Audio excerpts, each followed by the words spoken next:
저희들은 몇 번에 걸쳐서 니고데모를 통해서 기독교의 핵심 진리인 거듭남에 대해서 연속적으로 말씀을 드렸습니다. 정말 거듭난다는 것은 무엇일까? 예수님은 물과 성령으로 거듭나는 것이 진짜 거듭나는 것이다. 지적으로, 세상적으로, 인간적으로 거듭나는 것은 그건 거듭나는 것이 아니다. 이렇게 말씀해 주셨습니다. 그러면 거듭남의 실체는 무엇인가? 요한복음 3장 16절이 거듭남의 실체라는 것이죠. 이 요한복음 3장 16절의 내용을 받아들이고 믿을 때, 그것을 정말 그 말씀이 내 안에 들어왔을 때 그것이 거듭남의 실체라고 하는 것입니다.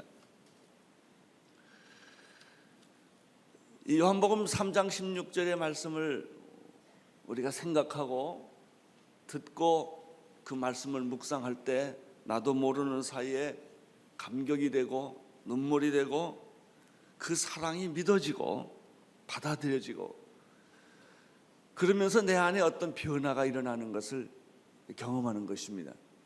이것을 우리는 가리켜 거듭났다라고 말하는 것이죠. 이런 의미에서 거듭남의 주제는 내가 거듭났다가 아닙니다. 우리는 보통 내가 거듭났다, 당신은 거듭났습니까? 또 언제 거듭났습니까? 언제 거듭났느냐, 이것이 중요한 것이 사실은 아닙니다. 거듭남의 주체는 내가 아니라 하나님이십니다. 하나님이 나를 거듭나게 하신 것이 중요한 것이지 내가 거듭난 것, 내가 중요한 것이 아니라는 것이죠. 대부분의 많은 사람들이 거듭남의 갈등을 느끼는 것은 내가 거듭나야 된다고 생각하기 때문에 부담스럽고 힘들고 어렵다는 것이죠. 요한복음 3장 16절이 거듭남의 실체라고 한다면 요한복음 3장 16절은 무슨 내용을 담고 있는가? 주제는 무엇인가? 한마디로 말하면 요한복음 3장 16절은 하나님의 사랑입니다. 네 가지로 볼 수 있는데, 첫째는 하나님의 사랑이 얼마나 크고 위대한가를 16절에서 보여주고 있지요. 하나님의 사랑이 태양이라고 말한다면 인간의 사랑은 촛불이나 반딧불과 같을 것입니다. 하나님의 사랑은 이렇게 크고 엄청나고 상상할 수 없이 위대한 것입니다. 그래서 우리는 그 사랑 앞에 녹아질 수밖에 없습니다. 하나님의 사랑은 절대적인 것입니다. 인간의 사랑은 반대로 상대적인 것입니다. 그래서 인간의 사랑은 목마른 사랑이고, 인간이 사랑하면 사랑할수록 갈등이 있는 거예요. 하나님의 사랑은 이런 의미에서 구원입니다. 왜냐하면 그것은 절대적이고 완전한 것이고 그것보다 더 큰 것이 없기 때문에 그렇습니다. 찬송가 404장을 혹시 기억하십니까? 하늘을 두루마리 삼고 바다를 먹물 삼아도 하나님의 사랑을 다 기록할 수 없습니다. 이 표현이 얼마나 좋은지 모르겠어요. 이 하늘을 종이로 삼고 바다를 잉크로 삼겠다는 거예요. 그래서 잉크를 찍어가지고 그 하늘이라는 종이에다가 하나님의 사랑이 얼마나 크고 넓고 깊고 위대한지를 다 써도 못 쓰겠다는 고백입니다. 하나님의 그 크신 사랑 어찌 다 쓸까? 저 하늘 높이 쌓아도 채우지 못하리. 하나님의 크신 사랑 측량 다 못하여 영원히 변치 않는 사랑 성도여 찬양하세요. 이것이 요한복음 3장 16절에 나타난 하나님의 사랑의 첫 번째 모습입니다. 두 번째 모습은 하나님의 사랑은 무한하고 영원하다라고 하는 것입니다. 인간의 사랑은 반대로 순간적이고 일시적입니다. 우리가 하나님의 사랑에 대해서 안심하는 것은 하나님 사랑보다 더 위대하고 큰 것이 없기 때문이요. 두 번째는 하나님의 사랑은 무한하고 영원하기 때문에 그 사랑은 안심입니다. 독생자를 주신 사랑의 그 가치와 무게는 무엇과도 비교할 수 없습니다. 끝이 없고 깊이가 없습니다. 하나님의 사랑은 이런 의미에서 시간과 공간을 초월합니다. 시간과 공간을 초월하면 허무에 빠지게 됩니다. 시간이 없다, 공간이 없다 그러면 무로 갑니다. 이 무는 허무한 것입니다. 그러나 하나님의 사랑은 허무하지 않습니다. 시간을 초월할수록, 공간을 초월할수록 그 안에는 하나님의 사랑으로 가득 차 있기 때문에 시간을 느껴지지 않고 공간을 느껴지지 않는 것 뿐입니다. 그래서 그 사랑은 나를 구원하는 것이죠. 하나님의 사랑에는 시작도 끝도 없습니다. 모든 시대와 모든 역사와 모든 민족을 초월하여 하나님의 사랑은 여러분과 나에게 전달되었습니다. 이 요한복음 3장 16절에 나타난 하나님의 사랑의 또 하나의 특징이 있습니다. 그것은 자신을 포기하고 주는 사랑이라고 하는 것입니다. 우리의 사랑의 본질은 주는 사랑이 아니라 받는 사랑입니다. 우리의 사랑의 본질은 자기를 희생하고 포기하고 죽이는 사랑이 아니라 다른 사람을 죽이고 내가 사는 사랑의 특징이 있습니다. 하나님의 사랑은 어떤 것입니까? 자기의 아들 독생자 예수 그리스도를 십자가에서 죽였던 사랑입니다. 아낌없이 주는 나무처럼 하나님은 자기의 모든 것을, 심지어 하나님 됨을 포기하면서 주는 사랑입니다. 십자가의 사랑이란 하나님 자신이 죽었다는 이야기입니다. 하나님 자신이 모든 것을 잃었다는 얘기고 포기했다는 이야기입니다. 하나님의 사랑의 특징이 여기에 있습니다. 네 번째, 요한복음 3장 16절에 나타난 하나님의 사랑은 어떤 사랑입니까? 내가 이 부분을 참 제일 좋아하는데요. 하나님의 사랑은 신실하시고 변함이 없다는 거예요. 우리의 사랑의 불안은 뭐예요? 지금 사랑하지 않는다는 것이 아닙니다. 사랑의 열정과 강도가 없다는 것도 아닙니다. 죽을 만큼 우리도 사랑할 때가 있어요. 그런데 변한다는 것입니다. 영원하지 않다는 거예요. 변덕이 많은 게 내 사랑의 고민입니다. 지금은 확실하게 사랑하지만 내일은, 미래는 내 사랑을 아무 누구도 보장할 수가 없습니다. 우리의 사랑은 이혼으로 끝날 수가 있는 것이기 때문에. 어떤 부부가 잘 살다가 이혼하게 됐습니다. 부인이 자꾸 이혼하자는 것입니다. 남자가 그 부인이 이혼하자는 것을 받아들일 수가 없습니다. 내가 당신을 이렇게 사랑하고 왜 당신은 나한테 이혼하고자 하느냐? 내가 당신에게 집도 자동차도 옷도 먹을 것도 다 내가 최선을 다해서 하지 않느냐? 그랬더니 이 부인이 이렇게 말했다고 합니다. 당신 말이 옳소. 당신은 나에게 집도 자동차도 먹을 것도 옷도 정말 다 잘해 주었습니다. 그러나 단 한 가지를 안 했습니다. 당신 자신을 나한테 준 적이 한 번도 없습니다. 이런 얘기를 했다는 것이죠. 그래, 우리는 옷도 주고 집도 주고 자동차도 주고 돈도 주고 다 주지요. 그리고 사랑한다고 그래요. 그러나 이 여자가 원했던 것은 그런 것이 아니라 왜 당신은 당신 자신을 한 번도 나한테 주어본 적이 없느냐? 여러분, 하나님은 자기를 다 주셨습니다. 자기의 아들 독생자까지. 자기를 주는 건 쉽습니다. 나보고 죽으라고 하면 죽는데 내 아들 죽이라고 그러면 나는 괴롭습니다. 사랑의 깊이는 내가 죽는 것보다는 내가 사랑하는 사람을 죽이는 게 어려운 것이죠. 이게 하나님의 사랑입니다. 그래서 이 하나님의 사랑을 우리는 다른 말로 가장 위대한 선물이라는 표현을 씁니다. 요한복음 3장 16절은 하나님이 인간에 주신 선물이다.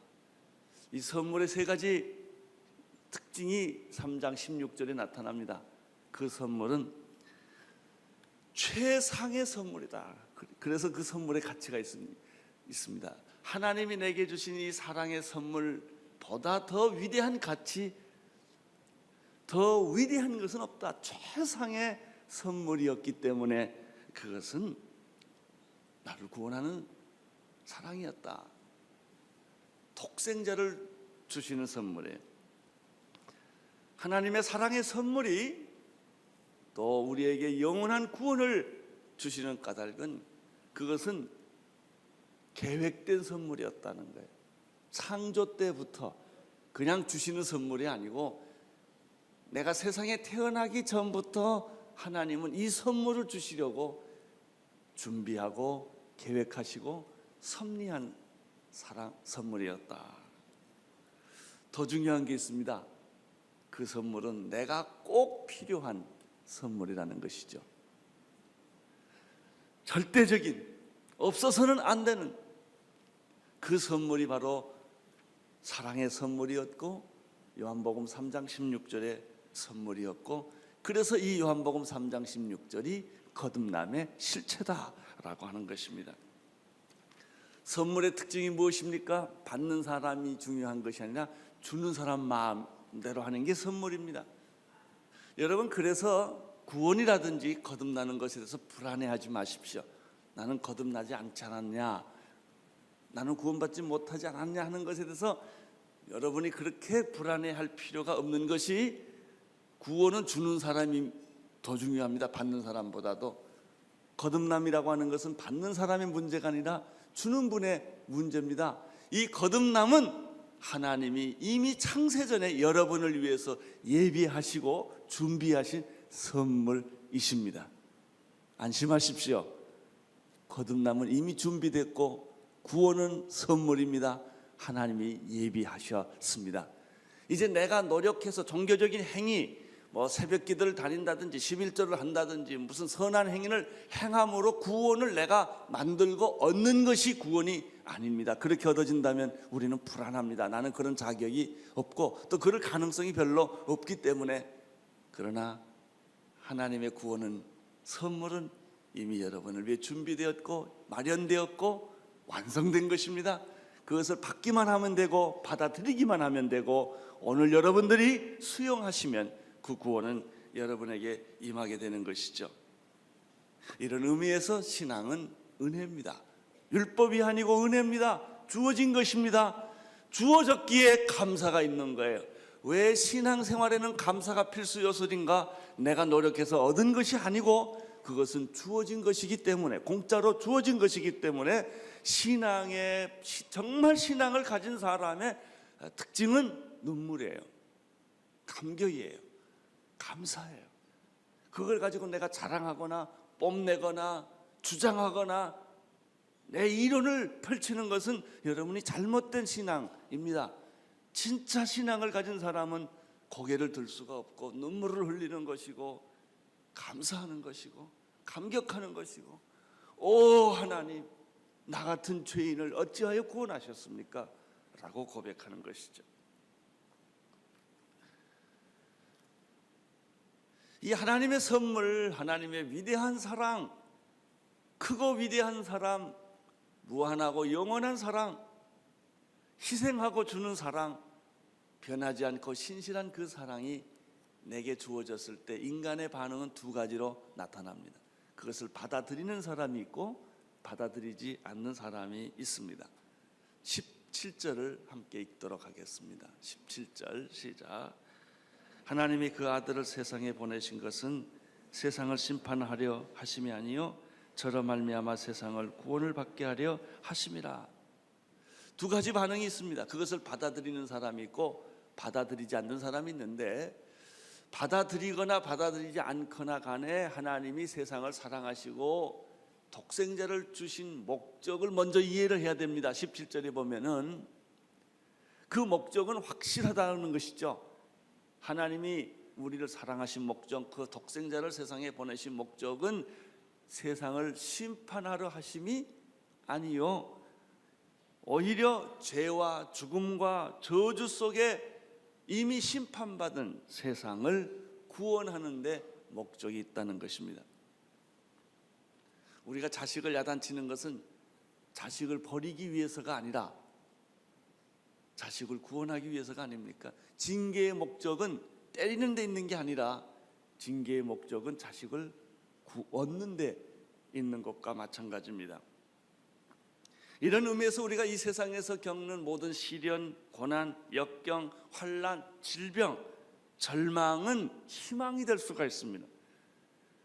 이런 모든 저주스러운 사건, 내 인생 주변에 일어나고 있는 많은 고난과 해석할 수 없는 것과 저주스러운 사건은 그것을 하나님이 나를 죽이고 심판하고 파멸시키기 위한 것이 아니라 나를 구원하기 위해서였다라고 하는 것이죠. 그래서 고난은 의미가 있습니다. 시련도 의미가 있습니다. 징계도 의미가 있습니다. 채찍도 의미가 있어요. 질병도 의미가 있는 까닭은 구원이기 때문에, 희망이기 때문에, 나를 하나님이 버리시려고 이렇게 하신 것이 아니라 나를 구원하시기 위하여 십자가가 있다는 것이죠. 18절을 보십시오. 시작. 저를 믿는 자는 심판을 받지 아니하는 것이요 믿지 아니하는 자는 하나님의 독생자를 믿지 아니하므로 벌써 심판을 받은 것이니라. 하나님의 목적은 무엇입니까? 심판이 아니라 구원이다. 포기하는 것이 아니라 내가 너를 얻는 것이다. 여러분 안심하시기를 바랍니다. 구원은 내가 얻는 게 아니라 하나님이 주시는 것입니다. 구원의 목적은 심판하기 위해서가 아니라 나를 하나님이 우리를 심판하는 것이 목적이 아니라 구원하는 것이 목적이십니다. 두 가지 반응이 있다고 그랬습니다. 하나님의 구원과 사랑을 받아들이는 사람, 믿는 사람이 있고 그렇지 않는 사람이 있습니다. 근데 결과는 너무나 다릅니다. 믿는 사람과 믿지 않는 사람의 차이는, 사랑을 받아들이는 사람과 받아들이지 않는 사람의 차이는 하늘과 땅 차이입니다. 부부도 마찬가지입니다. 세상 관계도 마찬가지입니다. 내가 당신을 사랑했는데 사랑을 받아들이지 않으면 괜찮은 게 아니라 이혼입니다. 끝나는 거예요. 사랑해야 될 사람들이 사랑하지 않으면 괜찮은 게 아닙니다. 저주가 됩니다.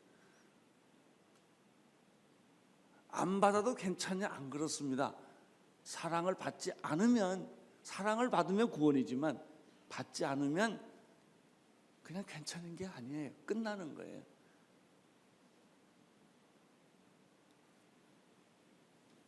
하나님의 사랑을 받아들이는 사람, 이 절대적이고 완전하고 영원한 구원을 받아들이는 사람의 결론은 무엇입니까? 심판이 없다는 거예요. 심판이란 무엇입니까? 우리가 선고를 내리지 않습니까? 예를 들면 우리가 검찰에서 죄를 기소를 합니다. 그때까지도 괜찮습니다. 재판부에 가서 재판을 합니다. 그리고 마지막 확정해서 선고를 합니다. 그럼 끝이에요.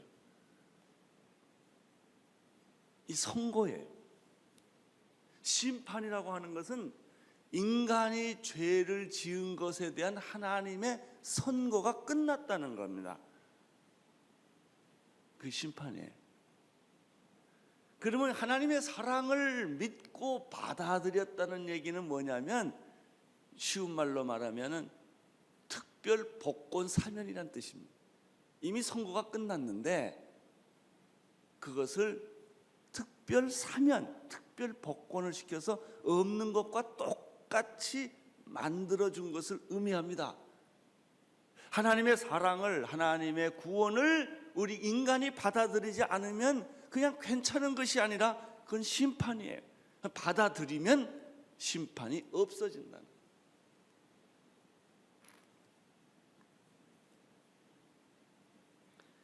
인간의 본질은 무엇인가? 에베소서 2장 1절에서 3절에 보면 네 가지를 설명하고 있습니다. 인간은 허물과 죄로 이미 죽은 존재다.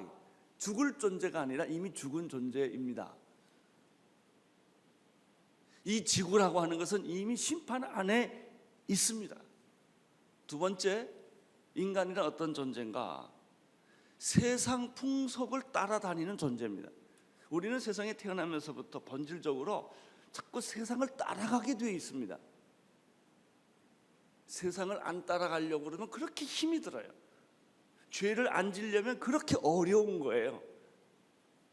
왜냐하면 우리는 죄 짓게 되어 있고 본질상 세상 풍속을 따라가게 되어 있기 때문에 그렇습니다. 인간의 본질은 무엇인가? 공중 권세 잡은 사탄의 종로로 살게 되어 있습니다. 제일 쉬운 게요, 뭔지 아세요? 사탄 따라다니는 거예요. 그것이 본질상 쉽습니다. 내 본질이니까. 그리고 마지막으로 인간의 본질은 본질상 진노의 자식이었다, 이렇게 되어 있습니다. 죄로 인한 영적인 사형 선고를 아담 이후에 인간은 이미 받았습니다. 영원한 진노와 심판을 받을 존재이지만 오늘 19절의 말씀 그거 아니겠습니까? 그러나 그분을 믿는 사람은, 이 사랑을 받아들이는 사람은, 이렇게 말하면요 조금 더 이해하기 어려워요. 예수를 믿는다 안 믿는다 이러면 굉장히 어려워요. 이렇게 설명을 해보죠. 여기 지금 폭탄이 터졌어요. 폭탄이 있는데 여기 문 하나가 있어요. 튀쳐나가면 살고 있으면 죽는다, 그렇게 하면 쉬워요. 여러분, 예수를 믿는다는 것은 탈출한다는 거예요. 이미 당신이 저주와 죽음과 절망과 심판 안에 이미 있는데, 여기 있으면 당신은 이제 죽게 되는데 말하는 거예요. 나가자고. 이것이 뭔지 아세요? 소돔과 고모라가 곧 심판하는데 하나님 음성을 들려주죠. 당장 아내와 애들 데리고 떠나라고. 집이 있는데요, 내 사업차가 있는데 그건 중요한 게 아니다. 오늘 당장 떠나라 이거예요.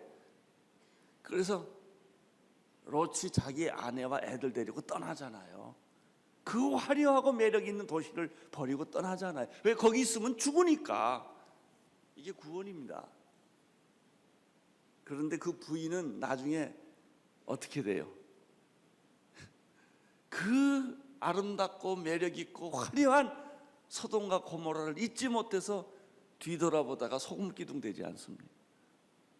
이게 구원이에요. 누구든지 예수 그리스도를 믿는 사람은, 하나님의 사랑을 받아들이는 사람은 심판을 받지 않는다, 이렇게 되어 있습니다. 그러면 반대로 받아들이는 사람은 어떻습니까? 그러니까 롯이 말이죠, 소돔과 고모라가 심판당한다고 말을 했을 때 그 아내가 그 말을 정말 믿어줬을까요? 잘못 믿었을 겁니다. 에이, 어제도 괜찮았는데 오늘 무슨 일이 있겠냐 이거예요. 그 말을 잘 안 들어요. 저는 제일 성경에서 참 위대한 사람이 노아 할아버지라고 생각해요. 하나님 방주를 지라고 그랬는데, 배 같은 방주를 지라고 그러면 짓기 쉬웠는데 한 번도 지어본 적이, 사이즈가 안 맞아요. 전혀 본 일이 없는 사이즈의 배를 지내는 겁니다. 그것도 바다가 아니고 산에다가. 그것도 하루 이틀이 아니라 몇백 년 동안.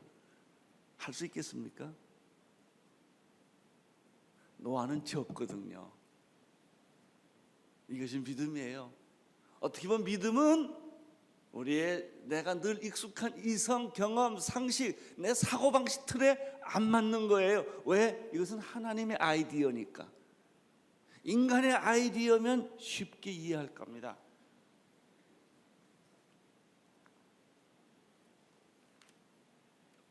오늘 19절에 보면 재밌어요. 믿지 않는 사람은 재밌는 표현을 여러분이 기억하셔야 된다. 심판을 받을 것이요가 아니라 뭐예요? 이미 심판을 받았다. 벌써 당신 이미 심판을 받았다라고 말했어요. 잘 생각해 보면 이 말을 동의하실 겁니다. 이미 여러분 지옥을 살고 있지 않으세요? 다 멀쩡하게 살지만 매일매일 우리는 아편 먹고 순간순간을 그 순간을 견뎌내는 사람 이상 아무것도 아니에요. 술 한 잔 먹고 잊어버리는 거예요. 오늘 밤 아편 먹고 그 고통을 순간에 잃어버리는 것에 불과한 거지, 내 안에 진정한 평화와 기쁨과 안심이 없어요. 늘 우리는 불안하고 쫓기고 초조한 거예요. 언제 병에 걸릴지, 이러고 살다가 어떻게 끝날 건지, 뭐 이거는 내 개인적인 생활이고요. 지구를 가만히 묵상해 보세요. 이게 지옥이 아니고 뭡니까? 지금 지구가 돌아가고 있는 꼴이, 잘 사는 사람 몇 사람 빼놓고요, 인류의 90%는 자 중국, 인도, 이 아프리카, 전 세계 90%의 인구는요 다 지옥을 살고 있는 거예요. 최근에 우리 그 지옥을 몇 번 경험했잖아요. 어디 매춘굴에서 화재가 나서 나는 그 생각하니까 그렇게 눈물이 나고 불쌍해. 인신매매에 대해서, 노예에 대해서 사는 것도 어려운데 감금을 당해서 빠져나가지도 못했다. 얼마나 그냥 그 영혼이 불쌍한지. 그리고 그 주인은 그렇게 인신매매 시켜가지고 아주 호화저택에 살고 있다. 이게 인간입니다. 동물은 그러지도 않습니다. 사람을 착취하고, 사람이 만인이 만인에 대해서 적이 되고, 남 핏발아서 나는 잘 살고 말이죠. 그게 개인, 국가도 마찬가지입니다. 국가와 국가 간도 다 마찬가지고요. 이미 우리는 심판 안에 살고 있는 거예요.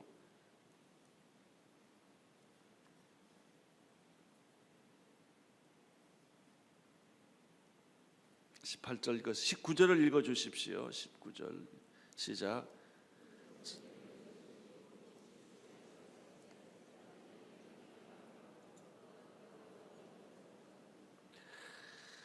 그 정죄는 이것이니 곧 빛이 세상에 왔을 때 사람들이 자기 행위가 악함으로 빛보다 어두움을 더 사랑한 것이다. 그러면 왜 사람들은 받아들이지를 못하는가? 믿지 못하는가? 구원을 받지 못하는가? 몇 가지 이유가 있어요. 첫째는 믿지 않기 때문에, 받아들이지 않기 때문에. 그 이유는 인간의 오만 때문에 그렇습니다. 교만 때문에. 왜 이런 거 있잖아요. 기분 나쁘다 이거예요. 틀려서 안 믿는 게 아니에요. 잘못돼서 안 믿는 게 아니에요. 오만 때문에 안 믿는 겁니다. 여기가 그런 표현이에요. 19절을 보면요, 사람들은 자기 행위가 뭐함으로? 악함으로 이렇게 되어 있습니다. 선을 받아들이지 못하는 이유는 선이 잘못돼서가 아니라 내가 악하기 때문에 그래요. 오만하기 때문에, 교만하기 때문에. 악은 선을 거부합니다. 불의는 진리를 거부합니다. 어두움은 빛을 거부합니다. 요즘 우리 주변에 돌아가고 있는 많은 일들이 다 이런 것입니다. 몰라서 안 하는 것이 아닙니다. 내가 어둠 속에 있고, 내가 부정을 행했고, 내가 거짓말을 했기 때문에 빛으로 못 나가는 거예요. 알면, 몰라서 못 가는 게 아닙니다. 알면서도 못 가는 겁니다. 이것이 어둠의 속성이요, 불의의 속성이요, 악의 속성입니다. 19절을 다시 보십시오. 보면 두 번째, 빛보다 어두움을 더 뭐라고 그랬죠? 첫째는 어두움에 있기 때문이요, 내가 어둡기 때문이요, 이미 불의 안에 있기 때문이요. 깡패 조직 속에 있는 사람은요, 이게 잘못됐다고 생각해도 못 빠져나오는 거예요. 당신이 어두움 안에 있기 때문에 어두움을 사랑할 수밖에 없습니다. 다른 사람들이 시키는 대로 할 수밖에 없는 거예요. 그리고 그 세계에서 성공하려면 더 악을 저질러야 돼요. 거기서 착하면 못 살아납니다. 악의 세계에 있어서 좀 착하면 밀립니다. 다른 사람보다 더 악하고 더 잔인해야만 그 세계에서 자기가 생존할 수가 있습니다. 그래서 사람들은 자기 행위가 악함으로 빛보다 어둠을 더 뭐하게 되었다?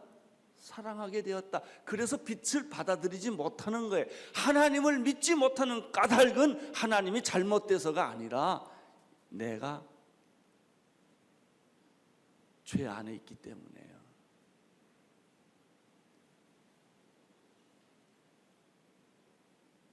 (20절) 21절을 보십시오. 시작. 악을 행하는 자마다 빛을 미워하여 빛으로 오지 아니하나니 이는 그 행위가 드러날까 하며 진리를 쫓는 자는 빛으로 오나니 이는 그 행위가 하나님 앞에서 행한 것임을 나타내려 합니다. 그러면 왜 빛으로 나오지 못하는가? 간단해요. 자기의 악이 드러나기 때문에 겁이 나서 못 가는 겁니다. 가고도 싶겠죠. 이런 사람이 이제는 그만하고 싶어요. 이제 내가 잘못했는데 이 상황이 다 복잡해졌어요. 이제는 끊고 싶고 도망가고 싶고 그만하고 싶은데 그만두지 못한다는 거예요.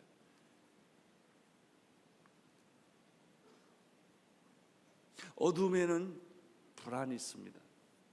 절망이 있습니다. 좌절이 있습니다. 그래서 빛에 대한 질투, 빛에 대한 미움, 빛에 대한 복수심에 불타게 됩니다. 사람들이 하나님에 대해서 복수심, 하나님에 대한 분노, 신앙에 대한 분노, 교회에 대한 분노, 믿는 사람에 대한 분노를 갖는 까닭이 여기에 있습니다. 결론은 하나입니다. 오늘은 이 결론을 여러분에게 드리고 싶습니다. 결론은 하나. 빛으로 나오셔야 합니다. 그 외에는 방법이 없습니다. 오늘 이 방 안에서 빠져나가셔야 삽니다. 소돔과 고모라에서 빠져나가야 살고요. 그 소돔과 고모라를 어떻게 고쳐보겠다, 그게 아닙니다.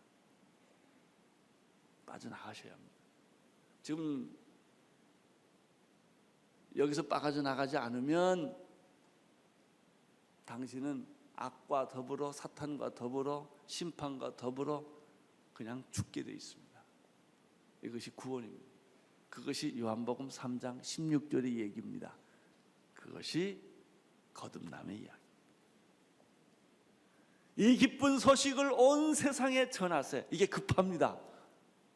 미룰 얘기가 아닙니다. 왜냐하면요, 오늘 이렇게 아침에 교회 나왔지만 미안합니다. 내일 죽을지 몰라요.